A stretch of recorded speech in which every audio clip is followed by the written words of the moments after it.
ओम गुरुर्ब्रह्मा गुरुर्विष्णु गुरुर्देवो महेश्वरः गुरुर्साक्षात् परं ब्रह्म तस्मै श्री गुरुवे नमः। माघ महात्म की कथा। विकुंडल ने देवदूत से प्रार्थना की कि हे दूत, माघ स्नान के साथ साथ वे कौन से पुण्य कर्म हैं जिन्हें करने से व्यक्ति जमलोक और नरक का दर्शन नहीं करता? कृपा पूर्वक मुझे विस्तार से बतलाइए। जमदूत ने कहा कि हे वैश्यपुत्र, तुमने बहुत अच्छा प्रश्न किया। ध्यान दे करके सुनो।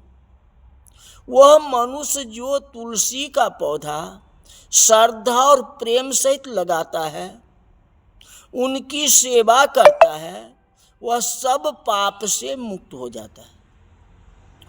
जो भक्त तुलसी दल को भक्ति भाव सहित भगवान को अर्पित करता है और भगवान के चरणोदक लेते हैं, वे भी सदा सर्वदा के लिए पाप मुक्त होकर के भगवान की कृपा को प्राप्त करते हैं। शास्त्रों का कथन है, जो नर्मदा का दर्शन, गंगा जी का स्नान और तुलसी वन का स्पर्श, ये तीनों कार्य है महापुण्यप्रद है।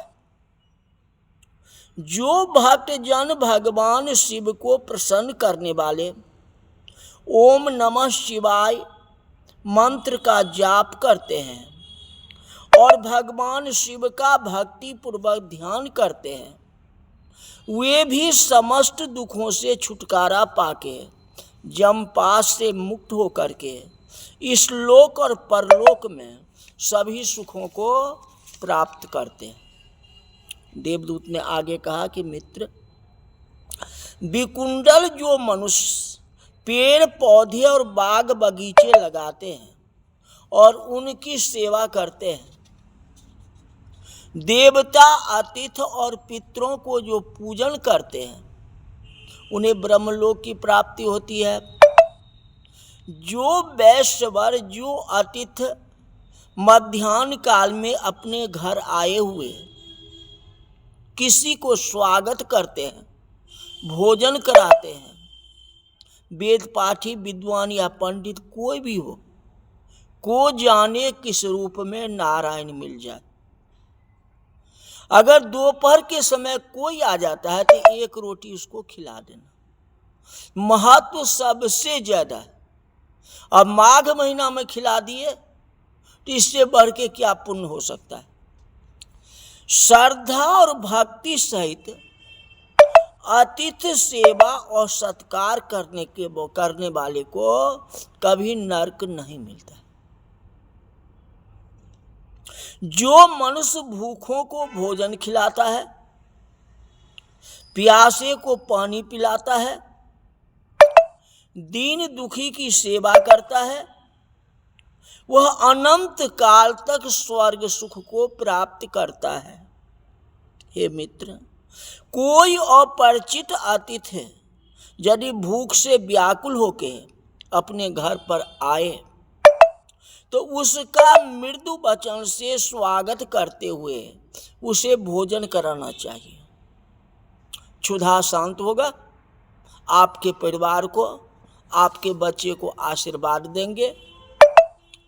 गृहस्थ धर्म का विवेचन करते हुए देवदूत ने आगे कहा कि मित्र, जो व्यक्ति अतिथि का आदर सत्कार नहीं करते बल्कि निरादर करते हैं, उनसे घृणा करते हैं या उन्हें देख के मुंह फेर लेते हैं, वे घोर पाप के भागी बन के नरक को प्राप्त करता है। जिस गृहस्थ के द्वार से याचक निरादित होकर के या नहीं है, कहीं मालिक चला गया है, घर पर कोई नहीं है, इस तरह के बात कर देते हैं, तो वह गरीब जो है, जो दुखी है या अतिथि है, निराश हो जाता है। अब निराश होकर के चला जाता है, वह दोष का भागी होता है। ऐसे गृहस्थ घोर नरक में पड़ते, क्योंकि आपसे याचना करने के लिए आया, रोटी मांगने के लिए आया, उसको भूख लगी थी, आपने कहा जो कोई नहीं है या कुछ है माने लगा देते हैं, गया। कहते ऐसे व्यक्ति जो है वही तो पापी है ना, क्योंकि आप जानते हो साईं इतना दीजिए जामे कुटुंब समाए, मैं भी भूखा न रहूं साध न भूखा जाए। तो घर पर आपका सज्जन आया ना, कोई आया ना, अगर भूखा चला गया तो आप क्या हुआ, तो ये दोहा तो बेकार हो गया। ऐसे करने वाले को सारे पुण्य नष्ट हो जाते, भक्ति व्यर्थ है। जैसे लवण बिना बहु व्यंजन, जैसे बहुत सब्जी बना लो, तरकारी बना लो और उसमें नमक नहीं डालो तो क्या होगा। अतएव घर आए याचक अथवा अतिथि को ईश्वर स्वरूप समझ करके यथाशक्ति आदर सत्कार करना चाहिए, उसे कभी निराश नहीं करनी चाहिए।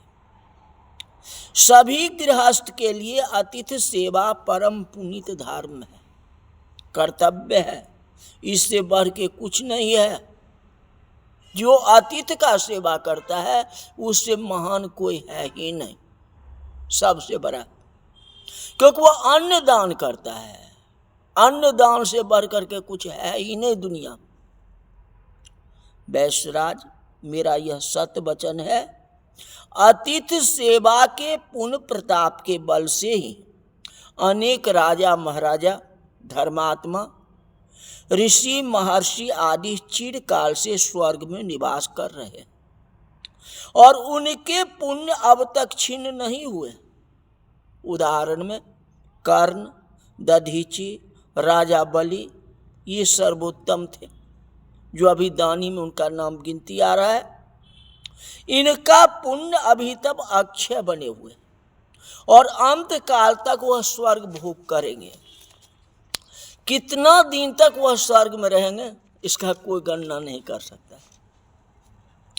विष्णुदूत ने आगे कहा कि मित्र विकुंडल, अतिथि सेवा के समान ही अक्षय पुण्यदायक दूसरा कार्य है अन्न का दान। या तो जो मांगने के लिए आया उसको खिलाओ, उसको जो है तिरस्कार नहीं करो, और अपनी इच्छा से भी जितना हो उतना अन्न का दान करो। जबरदस्ती खिलाओ किसी को, किसी में घर जाकर के दान कराओ, जो जहाँ हो या रास्ते में हो या कहीं भी हो वहाँ जाकर उसको खिलाओ। भूखे को खिलाओ और पानी पिलाओ, क्योंकि शास्त्र में अन्न दान को प्राण दान कहा गया। और रोटी नहीं खाएगा तो वो तो मर जाएगा ना, तो सबसे बड़ा दान तो वही हुआ ना, प्राण दान तो उसी ही कहा गया ना। इसीलिए अन्न दान करने वाले दानी उत्तम दे दीप्यमान विमान में बैठ करके स्वर्ग को गमन करते हैं और स्वर्ग में अनंत काल तक निवास करने के बाद पुनः दिव्य शरीर धारण करके पृथ्वी पर उत्तम कुल में जन्म लेते हैं। ये सब प्रकार के सुख भोगते हुए भूपति कहलाते हैं, राजा कहलाते। इतना ही नहीं, ऐसे मनुष्य रूपवान, धनवान, ऐश्वर्यवान, धर्मात्मा संपूर्ण दुखों से मुक्त रह के दीर्घ आयु, पुत्र पौत्रादि इत्यादि को प्राप्त करते, वंश की वृद्धि होती है। क्योंकि वह भिखारी बोलता है, याचा बोलता है, जब भगवान तुमको पोता दे दे, तुमको भगवान बेटा देगा। कहता है आप तो उसको खिलाया नहीं, पहले मेरे को खाना खिला दो, तुमको पोता होगा, तुमको बेटा होगा। कितनी आशीर्वाद देती है। आखिर वो कह रहा है ना, अपना मन से नहीं, हृदय से कह रहा है। अब उसको आप झकझोर दो, उसको रोटी नहीं खिलाओ, आधा किलो अनाज नहीं दो, तो कितना बड़ा दुख। उसको हृदय पर क्या बीतेगा बता। जितना भगवान दिए हैं उसमें कुछ दान करो, निश्चित करो। देवदूत ने आगे कहा कि मित्र, जब राजा केसरी ध्वज स्वर्ग को भोग पूरा करके पृथ्वी पर आने लगे तो धर्मराज ने उससे कहा था कि हे राजन, पृथ्वी से लौट के यदि पुनः पूर्ववत स्वर्ग में आना चाहते हो तो पृथ्वी पर जाके पहले अन्न का दान करो। हे मित्र, ये वचन मैंने स्वयं धर्मराज के मुख से सुने थे। जो मनुष्य ग्रीष्म ऋतु में जल का दान करते हैं और सभी ऋतुओं में अन्न का दान करते हैं, वह स्वर्ग में अनंत काल तक दिव्य सुख को भोगते हैं। पहले किए गए पापों से मुक्ति का उपाय बताता हूँ।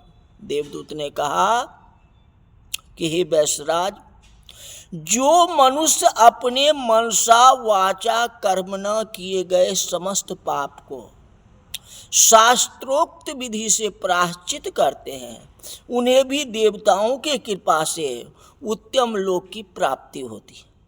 इसी प्रकार गायत्री मंत्र, वेद मंत्र को जो जाप करता है, धार्मिक कथाओं को जो श्रवण करता है और उत्तम सद्गति को प्राप्त करते हैं, व्रत एवं तपस्या का अनुष्ठान करते हुए जितेंद्रिय रह करके सत्य बोलते हुए जो पराई और दूषित अन्न का त्याग करते हैं, वे भी नरक यातना नहीं भोगते। पाप की कमाई से दूर रहकर धर्म आधारित जीविका पर निर्भर रहते हुए जो व्यक्ति सदाचारी जीवन व्यतीत करते हैं, उन्हें तो स्वर्ग की प्राप्ति निश्चित है। जो मनुष्य जिसके अन्न और धन का उपभोग करता है तो उसके पापों का भागीदार बनता है। इसलिए सदैव ही दान करते रहना चाहिए, परम आश्रित कभी नहीं रहना चाहिए। अब दान करते कोई खाता है, खाने वाले को भी तो दोष लगता है, लेकिन वह क्या करेगा, उसके पास में नहीं है, इसलिए आपके यहाँ मांगने के लिए आया। ऐसे को अगर आप नहीं दें तो ये क्या हो, ये तो बहुत कमी हो।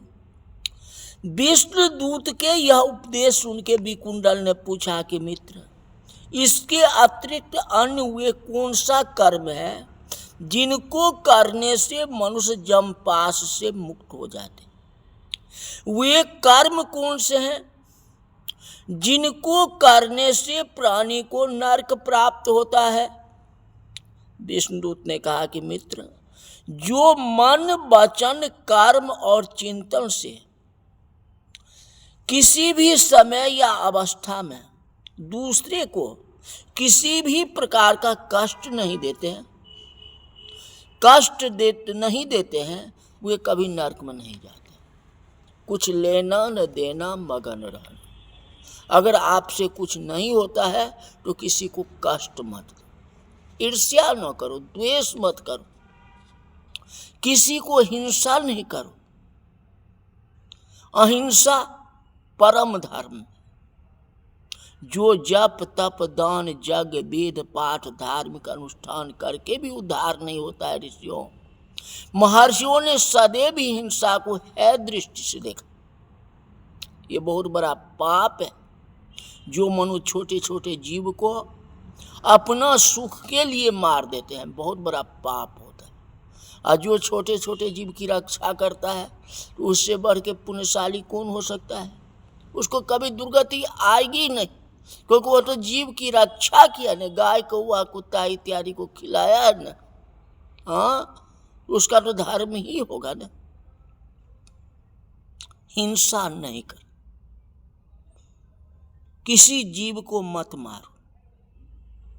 अहिंसा को सर्वश्रेष्ठ धर्म बताते हुए भगवान ने दूसरे कहा, जो मत्स्य भोजन का स्वाद और शरीर हित से प्रेरित होके जलचर थलचर या नभचर जीव का हिंसा करता है, उन्हें दुर्गति ही प्राप्ति होती है। नरक में उन्हें अपने ही मांस का भक्षण करना पड़ता है और अगला जन्म में भी अंगहीन होता है, रोगी होता है, दुखी होता है।